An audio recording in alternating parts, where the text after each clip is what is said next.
ቀዳማዊ ኃይለ ሥላሴና መጨረሻቸው። የንጉሠ ነገሥቱ የመጨረሻ ክፍል። ኢትዮጵያ በተለያዩ አቅጣጫዎች የገጠሟት ልዩ ልዩ ችግሮች በመረጃ እጥረትም ሆነ በተወሳሰቡ ምክንያቶች ላይ የተባሉ መፍትሔ ሳያገኙ ሲቀሩና በዚህም ምክንያት የነበረውን የአስተዳደር መዛባት ለማስተካከል ስልጣንን በሰላማዊ መንገድ ከወግ አጥባቂው ቡድን እጅ በማውጣት ወደ ተራማጁና አዲሱ ትውልድ የሚተላለፍበት መንገድ ባለመታቀዱ የተነሳ ከሀገራትና መንግስታት በፊት የተመሰረተች ሀገር አይታው የማታውቀውን እልቂት ለማስተናገድ ተገደደች። በዩኒቨርሲቲ ተማሪዎችና ታክሲ ነጂዎች በከተማ ውስጥ የተጀመረው ህዝባዊ አመፅ በሰሜናዊ የሀገራችን ክፍል በደረሰው ድርቅና ድርቁ ባስከተለው ረሃብ ተቃውሞው ሀገሪቱን አዳርሶ እያደባ በመምጣት ወደ ጦር ሰፈር መግባቱ የ1966 ዓመተ ምህረትን ለንጉሠ ነገሥቱም ሆነ ለባለሥልጣናት አጃቢዎቻቸው የምጥ ወቅት አደረገው። አብዮቱ ቤተ መንግሥቱን አንኳኳ። ለረጅም ዓመታት በየካምፓቸው ሆኖ መለያቸውን በማንሳት ጃንሆይ ለዘላለም ይኑሩ ሲሉ የነበሩት ወታደሮቻቸው ቤተ መንግሥት ድረስ በመምጣት ንጉሡን ከሥልጣን አወረዷቸው። ያም አልበቃም።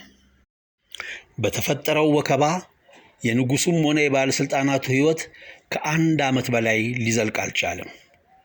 እጃችሁን ብትሰጡ ምንም አያደርጓችሁም ያሏቸውን 60 የሚደርሱ ከፍተኛ ባለሥልጣኖቻቸውን ተከትለው በተወለዱ በ83 ዓመት ከአንድ ወር ከ5 ቀናት ኢትዮጵያን ከ43 ዓመታት በላይ የገዟት ግርማዊ ቀዳማዊ ኃይለ ሥላሴ ንጉሠ ነገሥት ዘኢትዮጵያ ይህችን ዓለም ባልጠበቁት መንገድ ተሰናበቷት።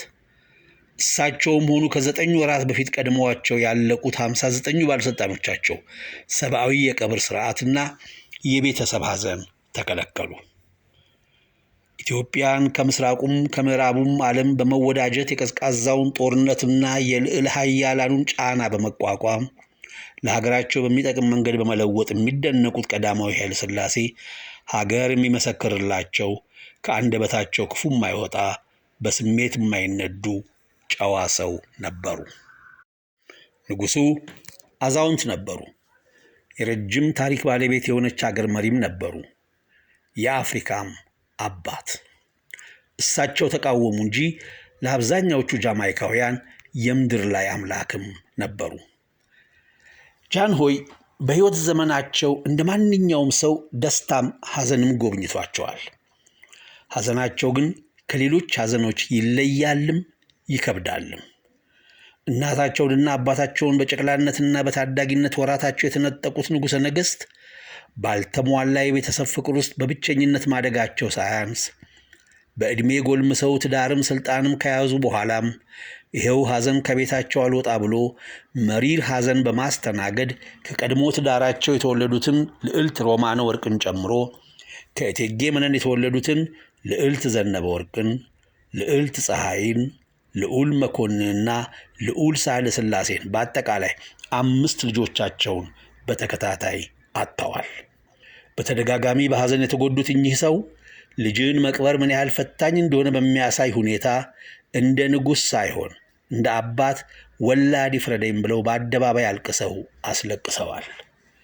በተጨማሪም የብዙ ዘመን ባለቤታቸውን ለረጅም ዓመታት በጽናት ሲያስታምሙ ቆይተው በሞት ሲለዩአቸው በመጨረሻዎቹ የአዛውንት ዕድሜያቸው ለ13 ዓመታት በብቸኝነት ኖረዋል።